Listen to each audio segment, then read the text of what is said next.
Why is the study guide due on Friday? You have a test on Friday. Every group can have a point. Flip to the back of the study guide to the very last page of your notes. I want to talk about some things on the very last page of your notes. Or the study, it's the very back page of the study guide, but it's, if you just flip over your packet, you'll be there.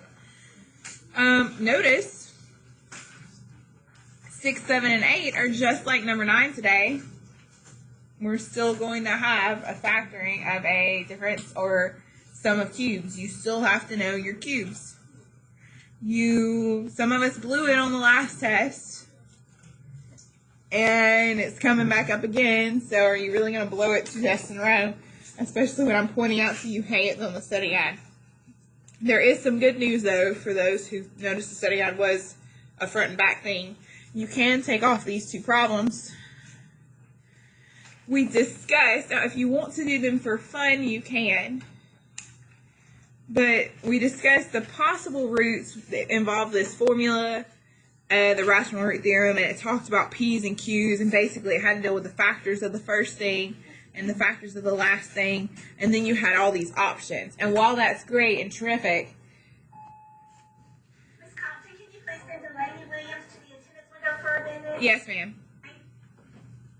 While that's great, why even bother listing all the options, like the potential roots, when we can find out the for real ones using our graphing calculator and then factoring?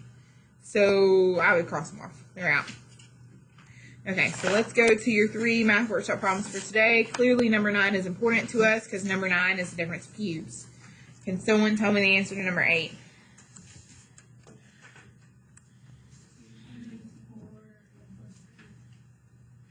Five, get a point. -4 plus 3 is -1. -4 times 3 is -12. That's perfect. That was an easy factor. I want to skip number 9 for a second and go straight to number 10, since number 9 is so important to us. Number 10 is a little harder because there's a leading coefficient of a 2. No one knows the answer to that one. Last period, someone shouted it out really fast.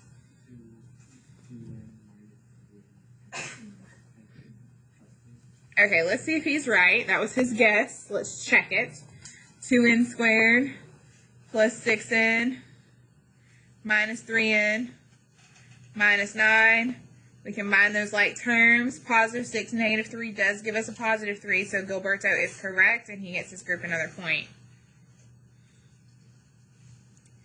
Number 9 is the one that I'm worried about because last test, literally, I had quite a few in here even, which is sad because I've said words that implied you should not do this, but they did it anyway. They had this problem, and they said, and that's wrong. Yes, they've reached one of the solutions, but we've spent, especially now that we've done what we've done this week, we've focused so much on the fact that if it's a 3, it should have 3 answers. It's a cubic function. There should be 3 answers. That's only 1 answer. That's why it's completely wrong. We're not supposed to do that. We're supposed to actually factor. We had an acronym and everything. Can someone tell me the answer?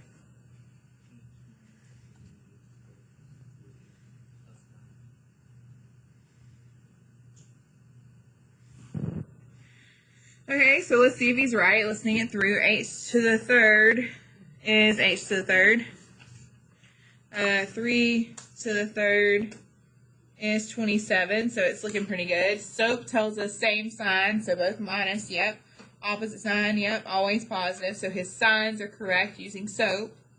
He did H3, H squared, yep. 3 squared is 9. He multiplied the 2 middle to get the middle at 3H. Perfect. His is perfect. Now, from here, we can figure out the 3 zeros. We know one of the answers, the h minus 3 equals 0. We know h equals 3. That's one of our 3 answers. You had one of the 3 if you did this, but what about the other 2? Tell me about the other 2 answers. They're imaginary, so this is not factorable, and we're just going to put imaginary. numbers or answers or whatever you want to put. So literally 3 is one answer, but the other 2 answers are imaginary numbers. And I've now acknowledged that there are 3 answers because it's degree 3. My issue on this next test is if Cooper has 1 answer and it's degree 3, then he's missing 2 answers, and I cannot. Okay, you cannot factor this, so that's why we quit. However, we are not really quitters in real life. We're just in a hurry at this current time. If we didn't want to quit and we wanted to actually figure out like the plus or minus, like 4 plus or minus I, or whatever the answer is, what would we use to get a point? We would use the quadratic formula. We just don't have time for that right now because we're in such a hurry to get through all the things, as always in math class. But if you're going on to pre-calculus, of course, from here, you would have to actually solve using the quadratic formula to get those 2 imaginary answers. Acknowledging them is great. You would have to solve in pre-cal.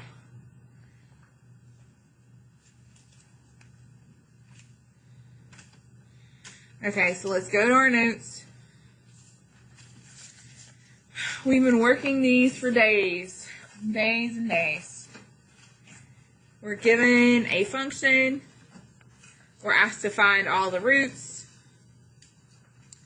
Once we find all the roots, we're done, but it takes some time to find all the roots. Sometimes we have to use synthetic division. Sometimes we have to use grouping or some other form of factoring. Sometimes our calculator tells us all the answers. We worked one yesterday where I'm literally okay with if Paige has on her paper, I used my graph and got all the answers, good for her. She does not have to have all the math with it. We're only having to do math, like actually synthetic, solve, factor, all that jazz, when there are imaginary answers, or bless it, when there are weirdo decimal ones that we just can't figure out. Okay, let's see. Gilberto, you answered so many questions in the math workshop, you get to choose. Do you want number 6 or number 8? 6, he says. Now, why did Gilberto choose 6 and not 8? Yes, it has a higher degree. Ellie was like, she's like motioning. It has a higher degree, yes, and 2 said it as well, so 2 and 5, you get a point. It has a 5, 5th degree, so there would be 5 answers.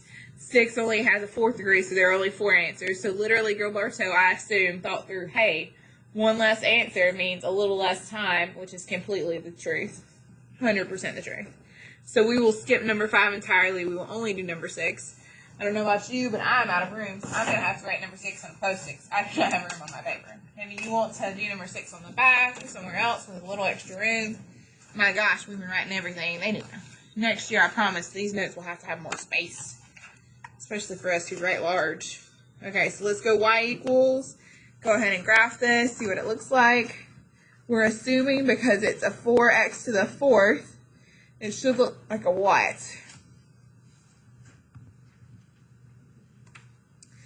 Gilberto, I don't know why you're so good at math today. Well, I do know why, but yeah, you can have another point.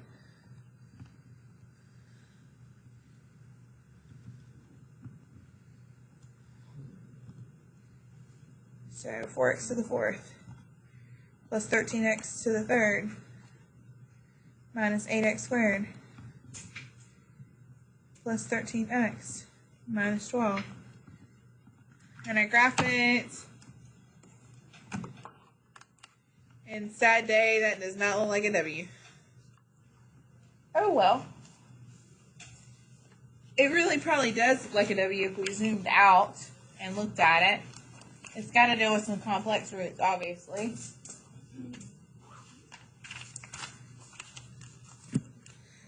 Okay, tell me about our answers right now. We need 4 of them. How many answers do we see on the screen? 2. Can we figure at least one of them out? What is it? You can have a point for that. Let's make sure Paige is correct. Trace, -4. Yep, she's correct. So -4 is one of our answers. So again, it's degree 4. I'm expecting 4 things at the end. I've got one of my 4. It is -4. I see another one on the screen, but sadly it's between 2 hash marks, which means it's a decimal. Any guesses on the decimal? How did you figure that out, man? Come on. Trace. 0.75. Yep, she's correct. Now, do I actually think I would have figured out the 0.75 using my graphing calculator? Probably not. You could have with second calc and zeros and set your two bounds and everything, but I don't think I would have. I think I would have had to figure that one out with factoring. What fraction is 0.75? Yes, it is 3/4. You probably need to know that with factoring. Okay, this is not our first day on this. In fact, it's our third day on this. What am I probably going to do first? I'm going to do synthetic division. Am I going to use the 0.75 or the -4? Absolutely. So let's do the -4 in the house. We've got a 4, a 13, a -8, a 13, a -12. What should I get as my remainder? If I don't get 0, I've messed up. Bring down my 4. 4 times -4, -16, -3, 12, -16, -3, 12, 0. Now I did that quickly, but I know I'm correct because I got that remainder of 0. My problem started off with an x to the 4th power, so what does my answer start off with?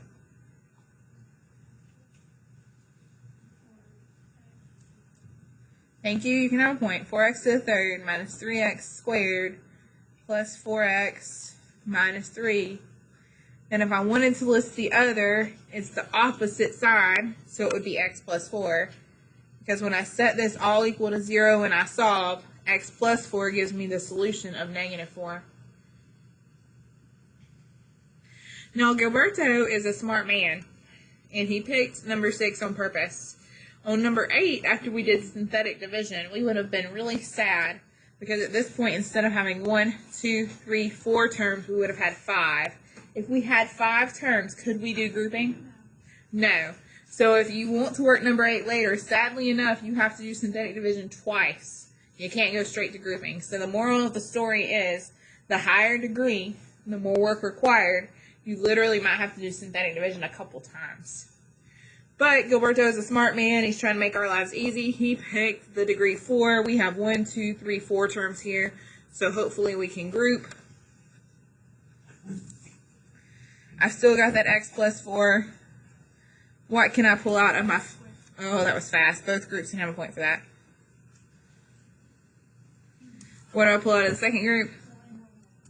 Be specific. Thank you. You were specific first, Ellie. Yeah, you can have your point. Okay, so I've got x plus 4. X squared plus 1 and the 4x minus 3.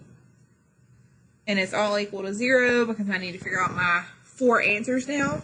Hey, I can, if you need to, from here. Let me zoom in on that. That's hard to see. If you need to from here, no one's going to be mad at you if you literally set each of these equal to 0. I do it in my head, but if you want to do it on your paper, no big deal. Again, the x plus 4 gives us x minus 4. We knew that one already. The 4x minus 3 equal to 0 gives us the x equals 3/4, or the 0.75. Hey, we knew that one already too. This middle one here, the x squared plus 1, that's going to give us the 2 answers we're unsure of. What are the remaining 2 answers? Plus or minus what? I know that 2 and 5 said it. 4, you're awfully quiet today. Did you say it too? Nope, 4's quiet today. Okay, 2 and 5 get a point. Okay, x squared plus 1 equal to 0. X squared equals -1. X equals plus or minus I when we end up taking the square root of a negative number. Perfect. So now we're done because we have our 4 answers. The -4, the 3/4, plus I minus I. Degree 4, 4 answers, hot dog. I'm going to be mad on your paper if it's degree 4 and you don't have 4 things. If it's degree 5 and you don't have 5 things. Make sure whatever the degree is, you have that many things listed. Even if you have to raise your hand or come see me or whatever, make sure whatever the degree is, you have that many things listed. Okay, Tylen wishes I would stop rambling. That way she could work on this study guide, because if she looks at the study guide, 9 through 12 is her practicing exactly what we've been talking about. So she wishes I would hush. Totally get that. 100%. But I'm not going to yet. I'm going to do 2 other things, and I'm going to stop talking for reals. Let's flip to the back of page 20, which is 23.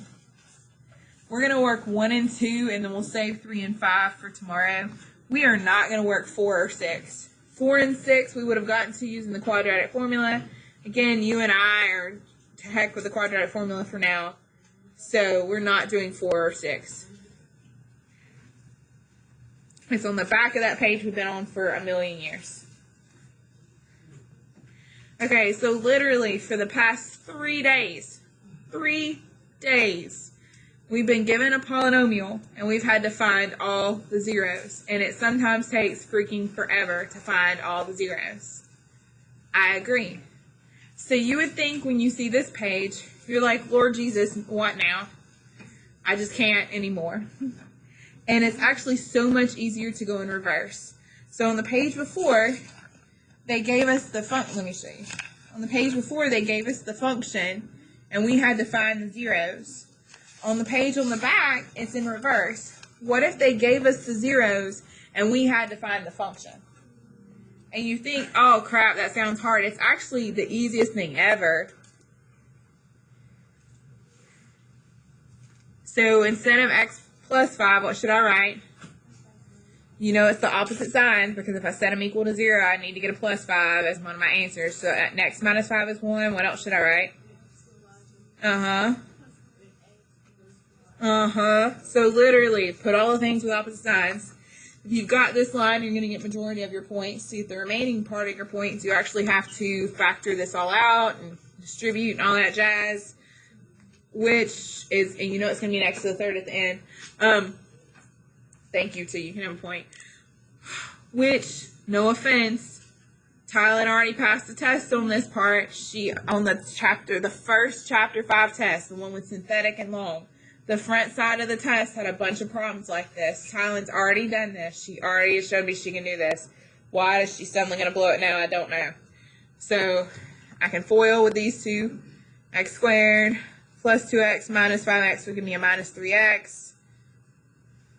Minus 10. I went ahead and combined those middle two in my head. Plus 2 minus 5 gave me a minus 3. And then I still have that guy.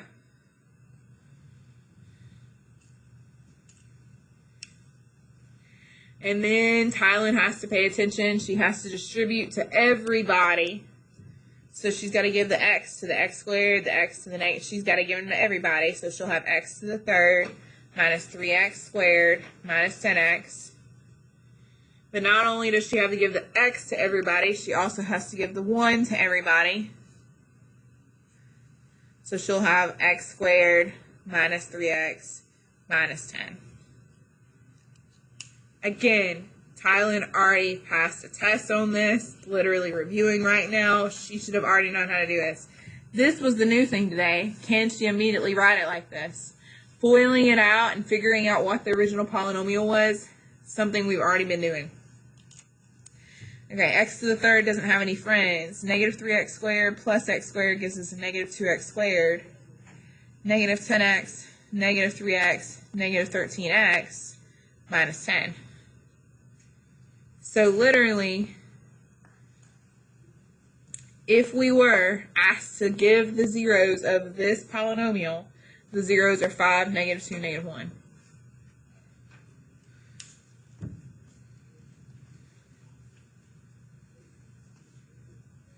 So if we want to do the exact same thing on number 2, what should I write? You better be glad 2 and 5 use words. Every group have a point.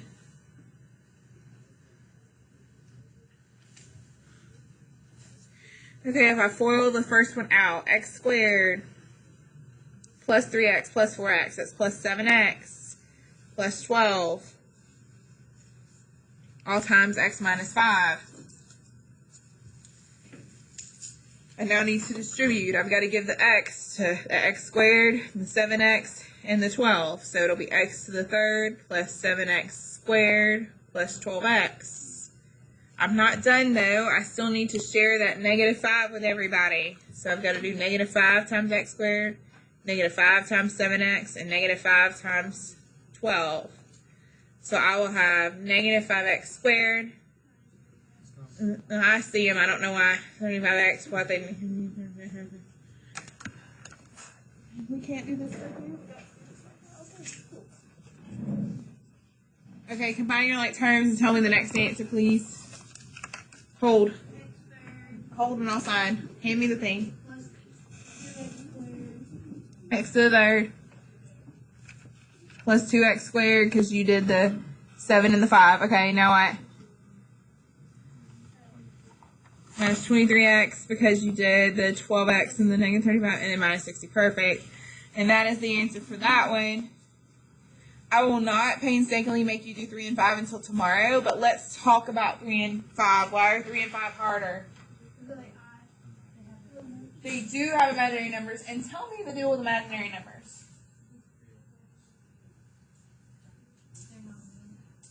They're not real.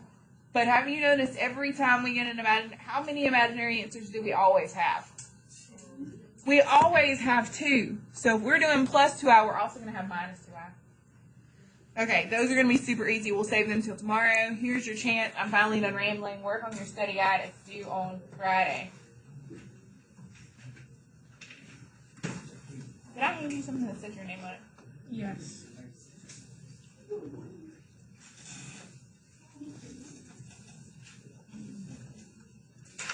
Thank you. You're welcome. I do love you, Caitlin.